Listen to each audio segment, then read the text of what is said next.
Hello everybody and welcome back to another vid with your boy Joe Van over here. Let me just get a little cozy now that we're all hanging out together. Oh, what the hell's going on?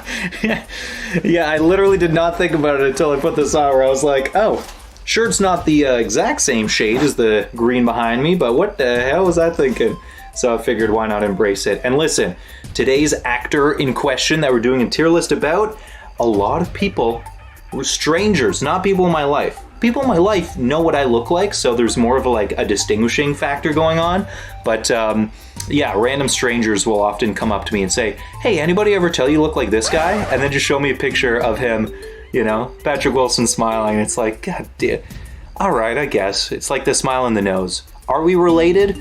Our faces look similar enough where maybe somewhere down the line we're related, but honestly, I don't know where. Like, I'm part Italian, part Spanish, part Belgian, part Irish. And then who knows from there? Like, I'm only second or third generation Canadian, so it's like, you know, Bob's your best guess as far as any of that goes. Regardless, yeah, today we're going over Mr. Wilson and his career. Again, not all of his stuff, because he's got a larger IMDb base where it's like, there's no way I could watch all the stuff he's been in. Obviously I could, but I'm just saying, for brevity's sake, we're just gonna go over the stuff that I know him from. So, without any further ado, let's jump into it. Tier list! So, starting things off, we have Phantom of the Opera, 2004, my goodness, with Gerard Butler. The super unfortunate thing is I have not seen Phantom of the Opera. You know, I understand that that's going to be really hard for a lot of people to accept. So I think the best thing I can do is just understand that it's iconic and put it somewhere appropriate enough.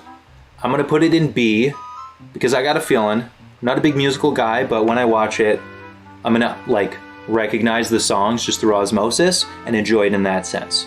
So I apologize for people who love Phantom of the Opera.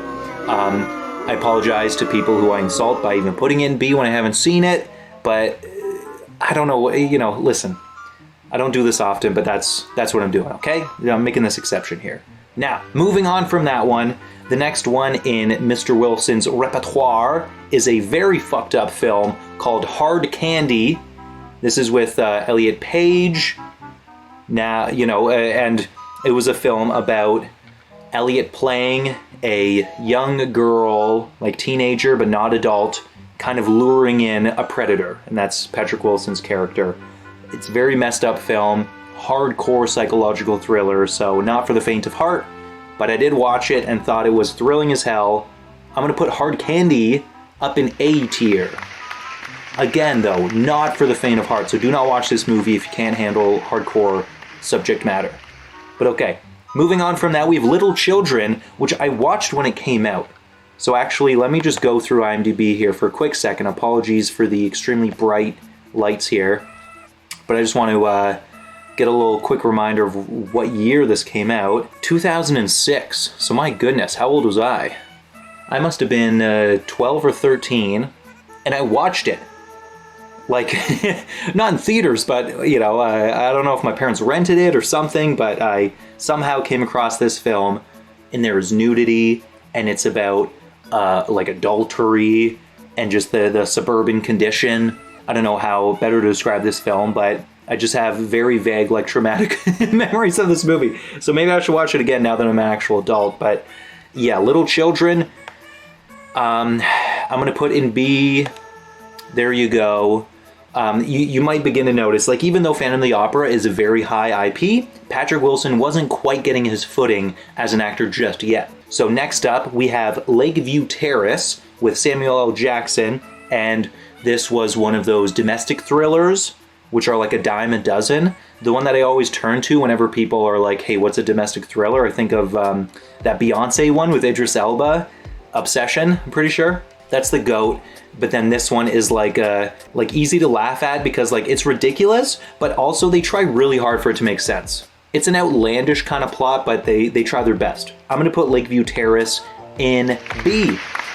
Moving on from that, we have 2009 or 2010, I think 2009's Watchmen, directed by Zack Snyder. It was a very faithful adaptation of the graphic novel, which just means really long comic book. This was my introduction to Patrick Wilson's career. So even though I had seen this stuff, I didn't like know who he was. I wasn't like, you know, I wasn't cognizant of him as an actor, but this is what made me think, hey, what else has this guy been in? Kind of a thing. Watchmen, I'm gonna put it in A. Not quite S, but I still think it was very good. The Dr. Manhattan sequence of him gaining his powers was iconic. That scene is S tier. The movie as a whole, I'm gonna say A. Moving on from that is the A-Team. This is an adaptation of the TV show. I love it when a plan comes together. And Patrick Wilson plays the enemy. I thought the A-Team was good. Of course, it wasn't good enough to get a sequel, but I still think it was good. I'm gonna put it in B. Yeah, not much else to say other than, yeah, it's got like a good cast of characters. You got Bradley Cooper there, the guy from District 9, Liam Neeson. What are you gonna do? Moving on from that, we have The Switch, which again, Patrick Wilson does not play a major role in this, but he's still in it. I think he's like playing the boyfriend of Jennifer Aniston, something like that. Again, perfectly fine, perfectly serviceable, you know? B for serviceable. B stands for service. Okay, now it is the year 2010, and this is where Patrick Wilson's career really begins. This is where he is, for better or worse, typecast as the guy who's in horror movies, and he's made quite the career for himself, may I just say. So, starting things off, we have Insidious, the first Insidious movie. This one is rough, but it does the job. It goes in B again. I feel so weird putting so much in B, but that's how I feel. You know, it's not C tier. I think it's B, but it's not up in A, I don't think. Next, we have Young Adult with iconic actor. I'm dropping the ball on her name right now. Charlize Theron, or Charlize, you know how it is. This was not as good as Juno, but again, Juno came out at a different time when I was doing my own coming of age thing. Young Adult, I'm gonna put in B. Okay, next up we have 2012's Prometheus. This is an extremely short cameo. Patrick Wilson is in a dream sequence where the main character is having a dream about her father, and Patrick Wilson's the dad. So I'm gonna put Prometheus also in B, straight up. It feels like a meme at this point, but these are my genuine thoughts about these films. They're not bad enough to go and see, in my opinion. Even though Prometheus has a million things wrong with it, it still has a million things right with it. Next, we have The Conjuring. This is the one that most people think of when they think of Patrick Wilson. They go, the guy from The Conjuring. The Conjuring, it did something to people. It was a phenomenon. I don't know why, but it was. So, The Conjuring, I'm gonna put in B. You know how it is. Insidious 2, I'm gonna put in B. You know how it goes? Okay, now things change. Stretch. Stretch was directed by a guy who he's kind of like become this dude who just makes LA films that doesn't have a wide-reaching audience, like beyond the LA scene. I don't know why that's the case. I think he's a perfectly good filmmaker, but maybe he's hard to work with, or he's just not good at like distributing his films. I don't know. But Stretch, I feel like, should have been a hit. It should have been in theaters, but the only way I found it is through streaming. But I loved Stretch. Patrick Wilson plays the main character, and I feel like he did a terrific job. I'm gonna put Stretch up in A tier. I think it was a terrific movie, and I highly recommend it to anybody who hasn't seen or heard about it. Stretch, look it up. It's funny, it's action-packed, it's a good time. Next, we have Let's Kill Ward's Wife. This one, I do not feel the same way about. I'm gonna put Let's Kill Ward's Wife in C. I feel like it was like very, very sloppy comedy. They pulled on too many tropes, I feel like. Patrick Wilson's above this kind of movie. I don't know what he was doing with this one. Maybe he was trying to replicate the thing with Stretch, I don't know. But either way, I thought it was a dud. Moving on, we have Fargo Season 2. So not Fargo the film, not Fargo Season 1 or 3. Fargo Season 2 has Patrick Wilson in it, and it has a very surprising ending. All of the Fargo seasons are all good in their own right. Obviously the first one was incredible with The Hobbit and Billy Bob Thornton, but each of them have like really good hooks. They have a specific thing that makes it really good. And season 2, I feel like came out at a very particular time. And so I feel like I maybe liked it more than other people, and it had a really weird twist at the end, but I enjoyed it. So this may be an unpopular opinion, but Fargo season 2, I think, is A tier. I thought it was very good. So there you go. Moving on from that, we have The Conjuring 2. Not to be confused with Insidious 2. We got these two horror franchises happening simultaneously. The Conjuring 2, a lot of people said was like incredible. That was like the peak kind of a thing. But honestly, I thought it was schlocky. But I'm not going to put in C. I think that's mean. I think it still did a great job at what it was aiming for, which was just very basic horror entertainment. So it goes in B with everything else. Next, we have The Founder. This is more of a cameo role. Patrick Wilson just plays in like a singular scene talking about shakes, that kind of a thing. The Founder, I'm going to put in B. I thought it was perfectly good. You know, it wasn't a masterpiece. It didn't blow me away, but it was good for what it was. Next, we have Aquaman. Aquaman is it's schlocky, but Patrick Wilson's role in this is incredible. I'm gonna put Aquaman in A, but not for like its amazing like plot or filmmaking, but just for Patrick Wilson's acting, because he goes so ridiculous. He goes Nick Cage. He goes over the top. So for that reason, you get A tier. That's what's up. Next, we have a super small cameo role in the show The Other Two. This one goes up in A tier. Patrick Wilson plays himself, and he's like being confronted by the main brother character of The Other Two, just like trying to make like a networking connection with him, and it doesn't work out at all. But yeah, very good scene. Super tiny role, but still very entertaining.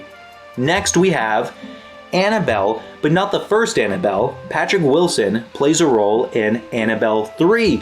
Annabelle Comes Home. In my opinion, that was the best Annabelle, and this may be extremely controversial, but I'm going to put Annabelle Comes Home up in A tier because, like, it's not terrific filmmaking, like, compared to the other ones or anything, but I found it to be the most fun of all of the horror movie spin-offs of this Conjuring universe. And also, maybe if I did a rewatch, I wouldn't think that, but I watched it in theaters and was, like, surprised at how entertaining it was. So for that reason, that's the first horror movie I'm going to put up there. Moving on from that, we have In the Tall Grass. I thought Patrick Wilson's role in this was terrific. I thought it was very reminiscent of films such as The Cube and other things of that nature, where there's just an ensemble cast of characters stuck in a labyrinth. And it was very good, but unfortunately I don't quite think it was like memorable enough to be like an iconic movie, but I would still highly recommend it, and I'm going to put it all the way up in A, because I do think it is of a higher quality than all of these guys here. You know, what are you going to do? Moving on from that, we have Midway, which is Hollywood's crack at Pearl Harbor again, but more extended. It goes through like the before and after of the event. So it's not as narrowly focused as the Ben Affleck one that everyone hated. However, Midway, I think, was still kind of a dud. I'm going to put it in C. Patrick Wilson's character is perfectly fine, of course, but, you know, nothing beyond that, unfortunately. Next, we have The Conjuring 3, The Devil Made Me Do It. Doesn't actually have the 3 in the title, it's just the subtitle, The Devil Made Me Do It, but it is the third one.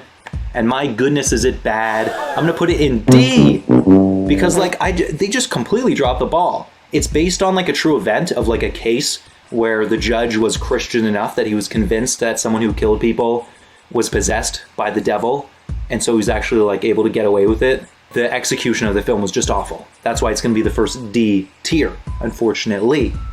Next, we have Moonfall, easy S tier. Psych, wait, hold the apply. Stop. I'm just kidding. It's fucking awful. It's, yeah, it's complete schlock. It's not even Hollywood schlock. It's kind of like Chinese schlock. It was so bombastic that it was genuinely unwatchable for me. Like, I began skimming through it because it was so bad. So, sorry, Moonfall, but you do not get S tier. Whoopsie poopsie. But either way, okay. Now we have the final one here, Insidious The Red Door, which is the latest Insidious installment. So we don't have all of the Insidiouses here, but that's because Patrick Wilson has not been in all of the Insidious films. This one came out this year, 2023. However, I haven't seen it yet.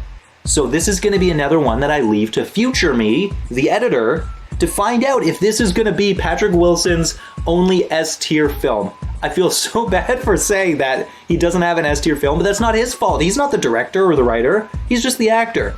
So it's just a matter of him getting in the right kind of films. So Future Joe, not to differentiate Future Joe from me, it's all up to you philosophically. If you believe in the continuity of self, or if the self is an illusion, that's for you to decide. I'm not going to say one way or the other, but regardless, future me, where are you putting Insidious The Red Door? Okay, look at that. I put it right there. All right. And so with that, thank you guys, as always, for checking out this tier list of the Patrick Wilson films. Do you guys agree? Do you disagree? Are you Patrick Wilson heartthrobs, or are you Patrick Wilson haters? Let me know down below. Thank you guys as always. This has been Joe Van, not Patrick Wilson, signing off for now. So until next time, ciao for now. Peace.